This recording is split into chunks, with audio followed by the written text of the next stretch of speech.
En aften efter Tivoli er lukket og gæsterne gået hjem, sendte vi spøgelsesjægerne fra Dansk Parapsykologisk Aspekt på arbejde. Først skulle de lede efter ånder i Russebanens værksted. Mens natten var sort og død, ledte de 3 spøgelsesjægere efter liv. Med sig havde de en clairvoyant til at guide sig på plads. Og hvor jeg står med den her ked af det, følelse, den her sorg, den her med at følelsen af afmagt, følelsen af at miste. Flere af de ansatte har igennem tiden mærket ubehag her. Det går nok. Det er ikke kun pulverslunget, det er herovre. Folkene fra DPA måler efter elektromagnetisk energi. De sætter infrarøde kameraer op, der indspiller til en computer.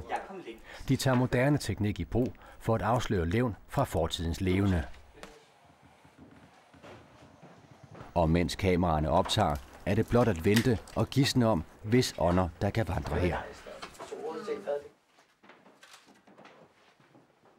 Bagefter, i ly af mørket, gennemgår jægerne værkstedet med lydudstyr og kameraer. Jeg skyder i blinden i håb om, at vi kan selvfølgelig enten få en skikkelse eller få det fænomen, der hedder orbs på vores billeder.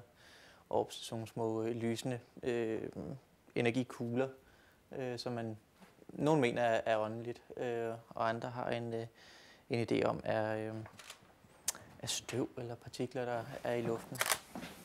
På Russebanen registreres ikke meget aktivitet, men man får denne bevægelse. 3 såkaldte orbs flyver gennem rummet. Orbs er noget udefinerbart, der ikke burde være i et tomt, mørkt lokale. Udenfor ændrer man ikke den jagt, der foregår bag Tivolis facade og nu i pantomimeteatret. Jeg tror, der er noget herovre. Alt udstyr sættes op. I pantomimeteatret har flere ansatte hørt fodtrin på scenen, mens der var mennesketomt. Dem håber spøgelsesjægerne at kunne få optaget. De håber også at fange et spøgelse med de infrarøde kameraer. Hvad siger vi til det der? For flere af de ansatte har fortalt, at de har set en kvindeskikkelse svøbt i hvidt tyld. Eller skrider ind over scenen, som det hedder.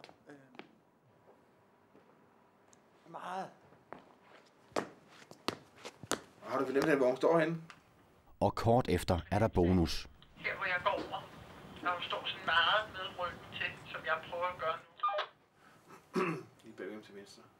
Også her registrerer spøgelsesjægerne orbs, udefinerbare bevægelser fanget af kameraet. På pantomimeteatret er der endda en del af den slags aktivitet. Så kan man jo gætte på, hvad det er. Det er jo en kvinde, der ikke er vant til påhæng. Og man kan også gætte på, om det er et svar spøgelsesjægerne får, da de stiller dette spørgsmål. Er du død herinde på pantomimeteatret? Ingen af spøgelsesjægerne trådte på noget, der kunne frembringe lyden. Er du død herinde på pantomimeteatret? Tror du, det spøger i Tivoli?